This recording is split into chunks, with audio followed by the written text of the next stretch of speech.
नमस्कार बच्चों, कैसे हैं आप सब। आपका स्वागत है बीएड कॉन्सेप्ट के चैनल में। यहाँ पर हम लोग एनसीईटी बीएड 2024 की तैयारी करवा रहे हैं।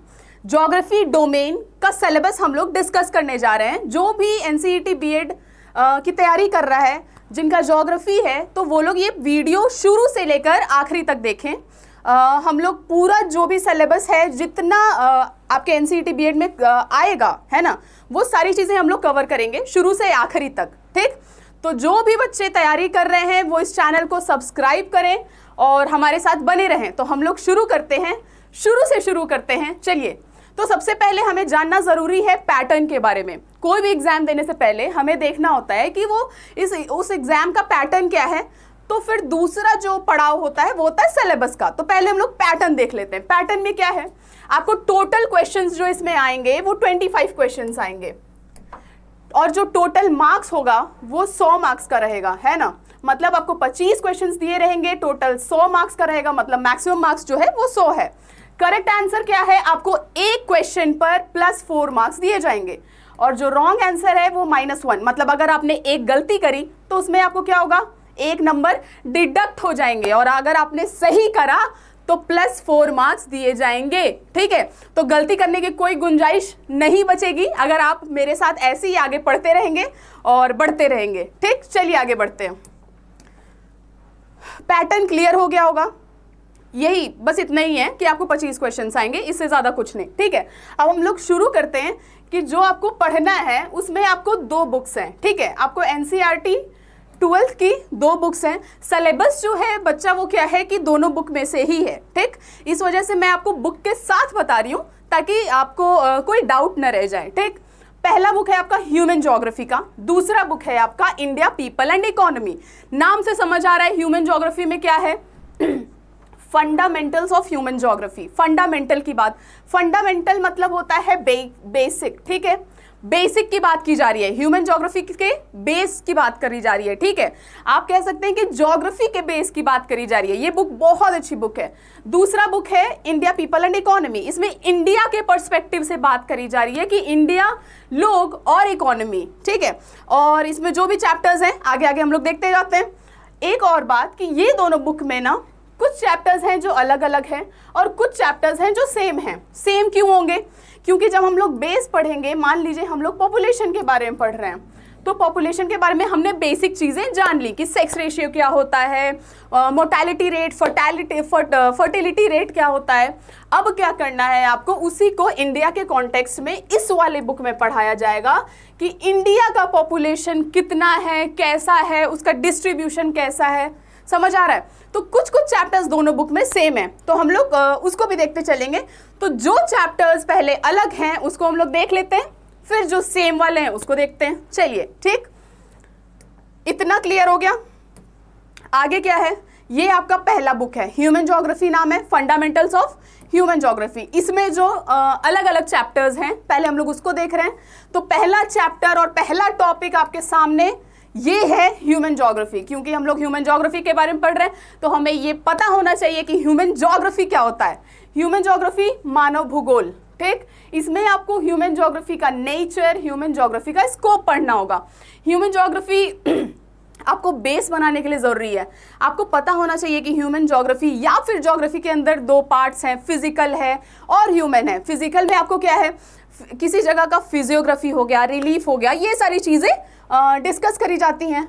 और जो ह्यूमन ज्योग्राफी वाला पार्ट है उसमें क्या है, ह्यूमन से रिलेटेड चीज़ें, सेटलमेंट हो गया और ये सारी चीज़ें, पॉपुलेशन हो गया, डिस्कस करी जाती हैं। ठीक है, तो जब ये चैप्टर हम लोग पढ़ेंगे तो इसमें हम लोग ये सारी चीज़ें कवर करते जाएंगे कि कैसे कैसे पार्ट्स में डिवाइडेड है, उसका नेचर क्या है, उसका स्कोप क्या है। ठीक है, आगे बढ़े। दूसरा चैप्टर है आपका ह्यूमन एक्टिविटीज़ का, मानव क्रियाएं। मानव क्रियाएं क्या है, जो भी हम लोग काम कर रहे हैं, ठीक है, अपने वेलबींग के लिए, हम लोग एक जगह सेटल होने के लिए जो भी हम लोग काम करते हैं वो पूरा एक एक्टिविटी में ही शामिल करा जाता है, मान लेते हैं। तो वही जो एक्टिविटी है, वही जो काम है, उसको अलग अलग पार्ट्स में डिवाइड करा हुआ है पूरे वर्ल्ड में। ठीक है, कि ये जो काम है वो कौन से लेवल पर आता है या किस एक्टिविटी में आता है। ठीक है, सारा काम तो हम लोग ऐसा बराबर तो नहीं बांट सकते, इसीलिए पहला जो काम है, जो फर्स्ट हैंड वाला काम होता है, उसको हम लोग प्राइमरी एक्टिविटी बोलते हैं। जैसे एग्रीकल्चर हो गया, ठीक है, कोई भी चीज़ अगर बन रहा है तो क्या होता है, अगर आपने कपड़ा पहना है, वो जो कपड़ा है वो किससे, पहले कॉटन उसको उगाया जाता है, काटा जाता है, फिर उसके बाद से आपको आगे वाला प्रोसेस है, फिर मैन्युफैक्चरिंग होगा, फिर उसके बाद ट्रांसपोर्टेशन वाला, ये ट्रांसपोर्ट करेंगे, अलग अलग जगह पहुंचाएंगे, ठीक है। तो ये सारी चीज़ें हैं। तो सोचिए कि एक प्रोसेस में बनने से लेकर ट्रांसपोर्टेशन तक का जो भी प्रोसेस होता है, वो सारे प्रोसेस को अलग अलग एक्टिविटी का नाम दिया हुआ है। तो इसलिए जो फर्स्ट हैंड होता है प्राइमरी, फिर आता है सेकेंडरी, फिर टर्शियरी एंड देन क्वाटर्नरी। इस वाले चैप्टर में आपको क्वीनरी नाम भी पढ़ाया जाएगा, क्वीनरी भी होता है, और वो मैं आपको उस टाइम डिस्कस करके बहुत बढ़िया से पढ़ाऊंगी। ठीक, आगे बढ़ते हैं। इंडिया पीपल एंड इकोनॉमी, ये आपका सेकंड बुक है। अभी हम लोग जो अलग चैप्टर्स हैं उसको डिस्कस कर रहे हैं। इसमें अलग है आपका ह्यूमन ज्योग्राफी और human activity. India people and economy में आपका जो अलग चैप्टर है वो है रिसोर्सेज एंड डेवलपमेंट। आपको सिर्फ इसी बुक में मिलेगा, ठीक है, ह्यूमन में नहीं मिलेगा। तो रिसोर्सेज एंड डेवलपमेंट क्या है, रिसोर्स और उसका डेवलपमेंट, ठीक, भारत, लोग और अर्थव्यवस्था, इंडियन पीपल एंड इकोनॉमी। इसमें आपको जो रिसोर्स हैं, आपने छोटे से पढ़ा होगा, बायोटिक रिसोर्स, अबायोटिक, मतलब कि जो भी बायोटिक हमारे ये आसपास चीज़ें हैं, अबायोटिक चीज़ें हैं, या फिर जो भी टाइप के रिसोर्स है। देखिए, जो बायोटिक अबायोटिक है उसमें भी जो चीज़ें आती है ना, उसको भी रिसोर्स ही कहते हैं, ठीक है। आपका पेड़ पौधा, जमीन आसमान से लेकर सारा चीज़ जो है वो एक तरह से रिसोर्स में ही आता है। रिसोर्स का अलग अलग जगह अलग अलग इस्तेमाल किया जाता है। अब जैसे लैंड है, ठीक, यहाँ पर इंडस्ट्री है, वाटर रिसोर्स है, वाटर रिसोर्स हम लोग छोटे से पढ़ रहे हैं, लैंड रिसोर्स छोटे से पढ़ रहे हैं, minerals, energy, planning in India, ठीक है। तो ये सारी चीज़ें क्या है, आपके रिसोर्स में आती हैं, और उसी को हम लोग डिस्कस करेंगे इंडिया के पर्सपेक्टिव में। इंडिया के पर्सपेक्टिव में हम लोग देखेंगे लैंड रिसोर्स। लैंड में क्या क्या आएगा, आपका एयर आएगा, और मतलब लैंड पर जो भी है आपका रेलवेज हैं और ये सारी चीज़ें हैं, ठीक है, हाईवेज हैं, जो रास्ते बन रहे हैं, ये सारा चीज़ आपका लैंड रिसोर्स में कवर कराया जाएगा। इंडस्ट्रीज आपके कौन कौन से इंडस्ट्री कहाँ पर हैं, ठीक है, इंडिया में, और अभी तो इंडिया की बात हो रही है तो इंडिया में हम लोग देखेंगे। वाटर है, वाटर रिसोर्स, आपका ड्रेनेज जो पैटर्न है वो डिस्कस करा जाएगा, बेसिन्स डिस्कस करा जाएगा। मिनरल्स हैं, कौन से मिनरल्स कहाँ पाए जाते हैं, इंडिया के पर्सपेक्टिव में देखते हैं कि कौन सा मिनरल कहाँ पर है, कोयला से लेकर पेट्रोलियम तक, ठीक, ये सारी चीज़ें आपको पता होना चाहिए। कोई भी अगर चीज़ है तो उसका लीडिंग प्रोड्यूसर कौन है, इंडिया में ही है ना। और अगर जब हम लोग वर्ल्ड देखेंगे तो वर्ल्ड में भी देखेंगे। एनर्जी की बात करेंगे हम लोग, सोलार एनर्जी है, विंड एनर्जी है, और प्लानिंग इन इंडिया। ये थोड़ा छोटा पार्ट आपके बुक में दिया हुआ है प्लानिंग के बारे में, पर आपको ये जानना ज़रूरी है, और ज़रूरी है तभी दिया हुआ है। आगे बढ़ते हैं। आगे क्या है, geographical perspective on selected issues and problem, चयनित मुद्दों समस्याओं पर भौगोलिक परिप्रेक्ष्य। इसमें क्या है, हम लोग सेलेक्टेड इश्यूज, कुछ इश्यूज हैं, कुछ प्रॉब्लम्स हैं, उसको सेलेक्ट करके हम लोग स्टडी करेंगे उसके बारे में, ठीक है। और geographical perspective on selected issues and problem, तो कौन कौन से इश्यूज हैं, आप खुद से सोचिए कौन कौन से इश्यूज हैं जिसके बारे में डिस्कस करना क्या है आज के टाइम में बहुत बहुत ज़रूरी है। अभी यहाँ पर क्या है, पहला इशू जो इन्होंने दिया है वो है इन्वायरमेंटल पॉल्यूशन।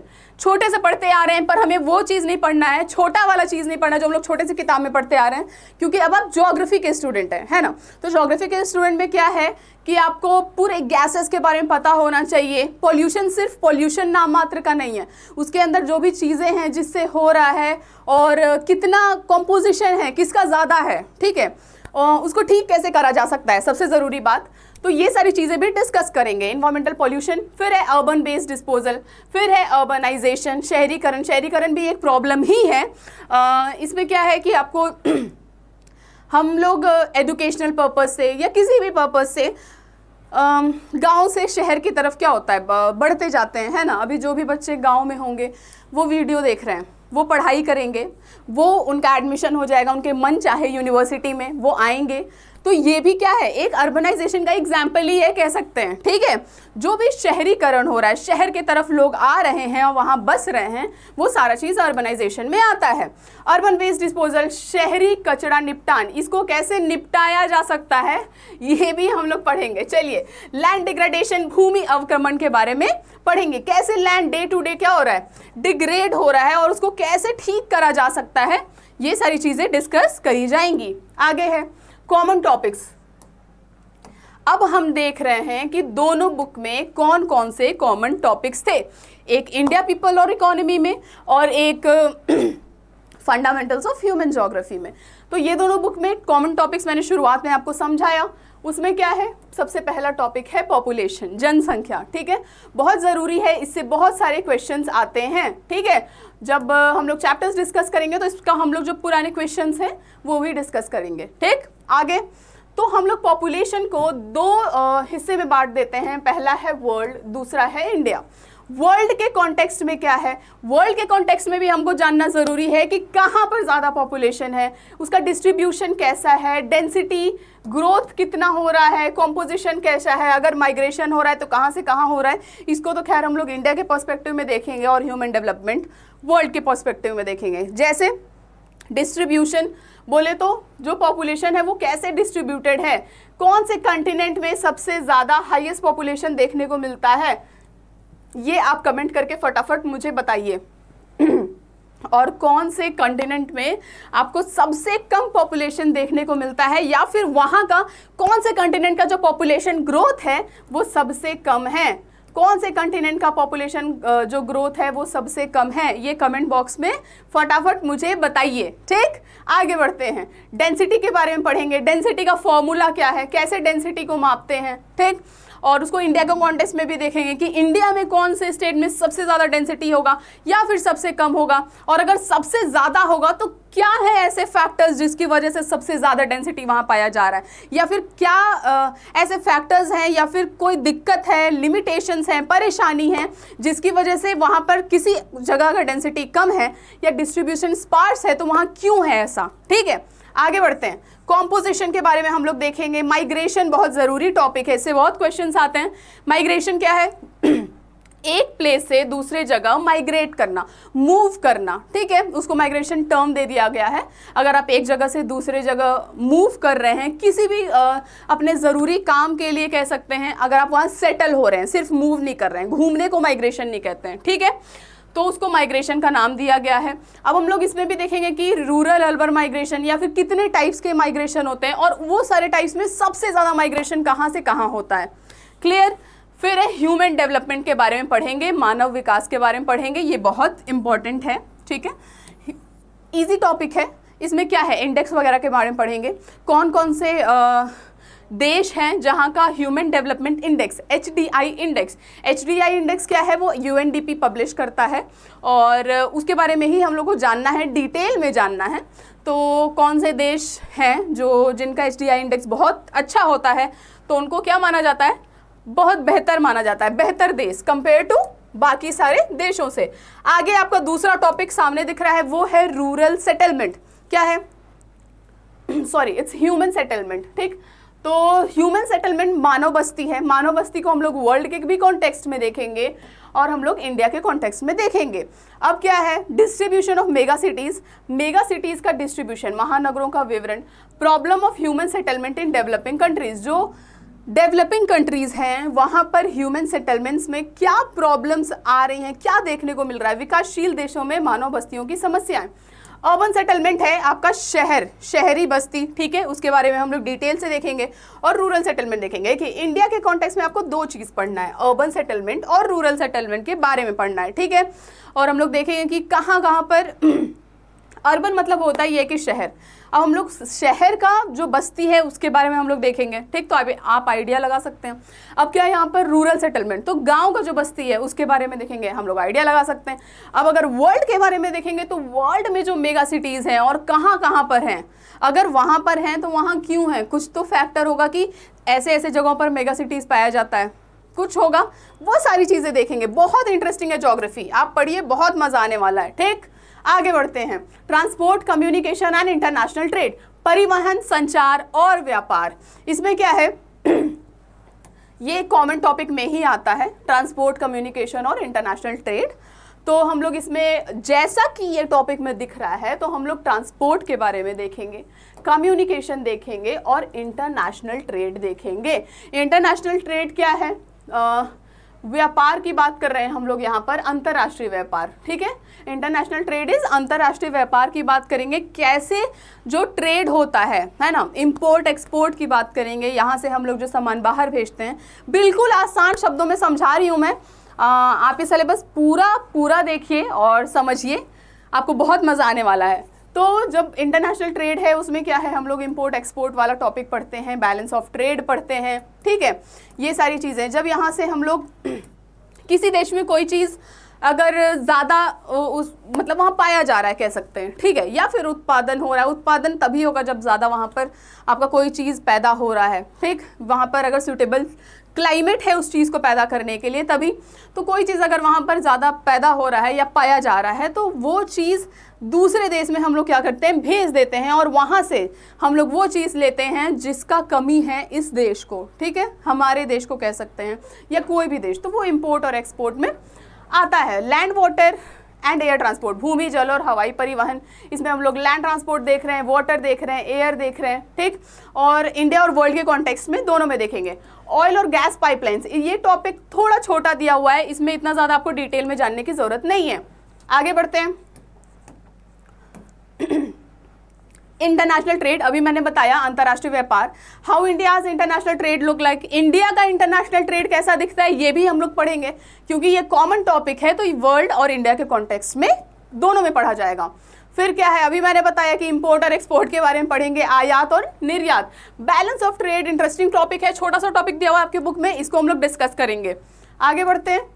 ये जो टॉपिक आपके देखिए PYQs हैं पुराने, वो पेपर एनालिसिस करा हुआ है, तो 2023 में आपके कहाँ से इंपॉर्टेंट टॉपिक्स हैं जो जो आए हुए हैं जिससे क्वेश्चंस आया है।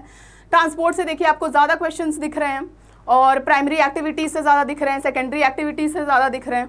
तो हमने एनालाइज करा और देखा कि कौन कौन से टॉपिक इंपॉर्टेंट है। ऐसा मैं आपको बताते चल रही हूँ कि कौन कौन से टॉपिक इंपॉर्टेंट है, ऐसे में बीच बीच में मैंने आपको बता दिया है। बट स्टिल जो भी क्वेश्चंस आए हैं ये सारे लिस्ट आप स्क्रीनशॉट ले लीजिए एक बार और इसको देख लीजिए और पढ़िए उस हिसाब से, और ऐसे ही B.Ed कॉन्सेप्ट के साथ जुड़े रहिए और आगे बढ़ते रहिए हमारे साथ। हम लोग शुरू से लेकर अंत तक पूरा सिलेबस देख चुके।